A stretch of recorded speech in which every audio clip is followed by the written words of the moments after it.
রমাদানে একটা নফল করলে ফরজের সমান সওয়াব, একটা ফরজ করলে 70 থেকে 700 গুণ সওয়াব, রমজানে উমরা করলে হজের সমান সওয়াব। রমাদান যে আসতেছে আপনাদের ভাল লাগে? হ্যাঁ, রমাদান নাম শুনলেই মুমিন হৃদয়ে বয়ে যায় প্রশান্তির ফল্গু ধারা, ঠিক কিনা?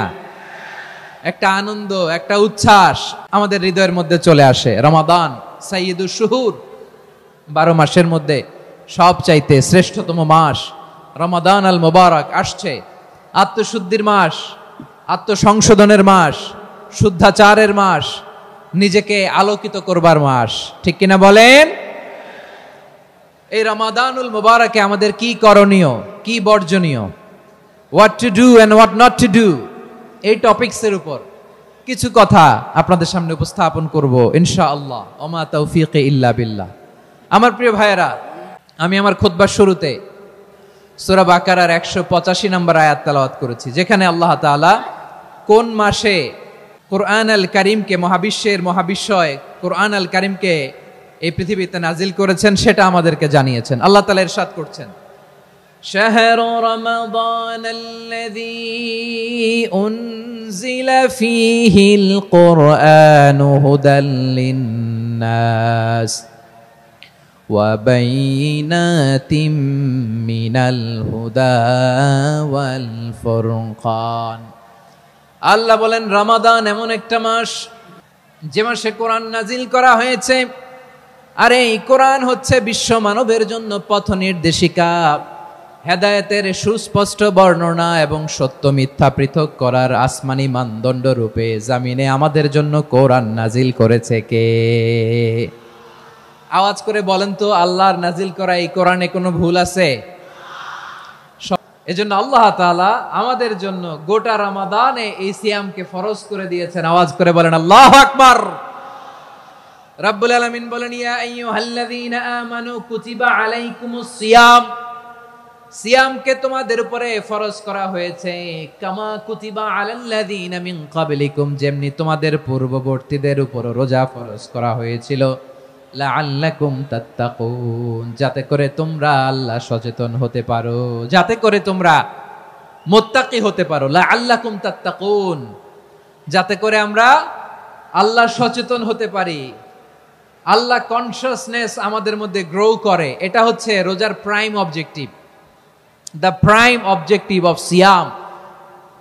অনেকে জিজ্ঞেস করলে অনেকে বলে রোজার মূল উদ্দেশ্য হচ্ছে না খেয়ে থাকা, না। অনেকে বলে গরিবদের কষ্ট অনুধাবন করা রোজার উদ্দেশ্য, না। রোজার উদ্দেশ্য কি, সিয়াম পালনের উদ্দেশ্য কি, এটা আল্লাহ তাআলা স্পষ্ট এই আয়াতের পেছনে বলেছেন যে লাআল্লাকুম তাত্তাকুন, যাতে করে তোমরা আল্লাহ সচেতন হতে পারো, আল্লাহ ভীতি তোমাদের মধ্যে গ্রো করে, গড কনসিয়াসনেস, আল্লাহ কনসিয়াসনেস, আল্লাহ সচেতনতা যেন বাড়ে, দ্য সেন্স অফ অ্যাকাউন্টেবিলিটি। আল্লাহর সুপ্রিম কোর্টের কাঠগড়ায় এই দুনিয়াতে আমি যাই করলাম তার সবকিছু যে পাই টু পাই হিসাব দিতে হবে, এই sense, to enhance the sense that what ever we do Allah is watching me. আপনি যাই করেন কেউ দেখে না, কিন্তু দেখে কে? শুরুতেই তো জিজ্ঞেস করেছিলাম যে কেউ যেটা দেখে না সেটা দেখেন কে? কেউ যেটা শোনে না সেটা শোনেন কে? এর নাম হচ্ছে লাআল্লাকুম তাত্তাকুন, যাতে করে তোমরা আল্লাহ সচেতন হতে পারো, আল্লাহ ভীরু হতে পারো। দুনিয়ার কেউ দেখে না, কিন্তু আল্লাহ দেখে। এটাই রোজার মূল শিক্ষা, এই সেন্সটা নিয়ে আসা নিজের মধ্যে। আমি what ever I do Allah is watching me, যাই করি আল্লাহ দেখে। লাআল্লাকুম তাত্তাকুন। রমাদানের রোজা, ইফতারি, সিয়াম, ইবাদত সব কিছুর মধ্য দিয়ে আপনাকে খেয়াল করতে হবে যে লাআল্লাকুম তাত্তাকুন এই স্ট্যান্ডার্ড এটা অ্যাচিভ হচ্ছে কিনা আমাদের, যাতে করে তোমরা মুত্তাকি হতে পারো, আল্লাহ ভীরু হতে পারো। তাকওয়া, এটা হচ্ছে the essence of Islam. What is তাকওয়া? তাকওয়া মানে কি? তাকওয়ার সংজ্ঞা অনেকে অনেক ভাবে দিয়েছেন। আমি সরাসরি সাহাবাদের কাছ থেকে একটা সংজ্ঞা আপনাদের শোনাচ্ছি। ওমরে ফারুক রাদিয়াল্লাহু তাআলা আনহু উবাই ইবনে কাব রাদিয়াল্লাহু তাআলা আনহুকে জিজ্ঞেস করেছিলেন, ইয়া উবাই মা হুয়া তাকওয়া, হে উবাই তাকওয়া কি? তাকওয়া কাকে বলে?